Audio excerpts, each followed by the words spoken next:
कि हाथ काट कर रख दूंगा, हाथ काट कर रख दूंगा, ये नाम समझ आ जाए तो, और कितनी दिक्कत होगी पता है राम समझ आ जाए तो। हाथ काट कर रख दूंगा, ये नाम समझ आ जाए तो, और कितनी दिक्कत होगी पता है राम समझ आ जाए तो। भाई राम राम तो कह लोगे, पर राम सा दुख भी सहना होगा। पहली चुनौती ये होगी कि मर्यादा में रहना होगा।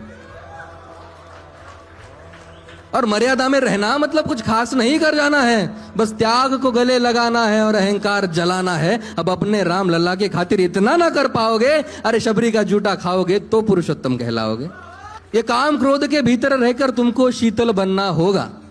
बुद्ध भी जिसकी छाव में बैठे वैसा पीपल बनना होगा ये सब कुछ, और वो भी शून्य में रहकर प्यारे। तब ही तुमको पता चलेगा कि कितने अद्भुत राम हमारे।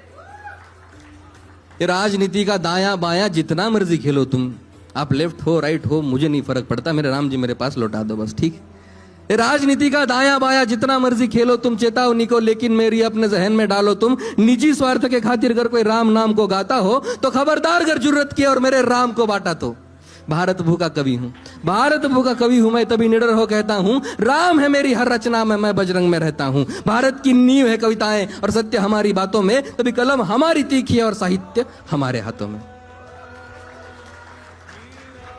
तो सोच समझ कर राम को हो तुम, ये बस आतिश का नारा नहीं, जब तक राम हृदय में नहीं तुमने राम पुकारा नहीं। राम कृष्ण की प्रतिभा पर, राम कृष्ण की ऐसे नहीं कि आज ही हो रहा है कि उनकी प्रतिभा पर प्रश्न चिन्ह खड़े हो रहे, बिल्कुल नहीं। रामकृष्ण की प्रतिभा पर पहले भी खड़े सवाल हुए, पर लंका और कुरुक्षेत्र यूं ही नहीं थे लाल हुए। राम जी क्या है, मेरा एक असफल प्रयास आपके सामने रखता हूं कि प्रसन्न हंसना भी है और पल पल रोना भी है राम, सब कुछ पाना भी है और सब पाकर खोना भी है राम। ब्रह्मा जी के कुल से होकर, ब्रह्मा जी के कुल से होकर जो जंगल में सोए हो, जो अपनी जीतक हर्ष छोड़ रावण की मौत पे रोए हो, शिवजी जिनकी सेवा खातिर मारुत रूप में आ जाए, शेष नाग खुद लक्ष्मण बनकर जिनके रक्षक हो जाए, और तुम लोभ क्रोध अहंकार छल कपट सीने से लगाकर सो जाओगे, तो कैसे भक्त बनोगे उनके, कैसे राम समझ पाओगे।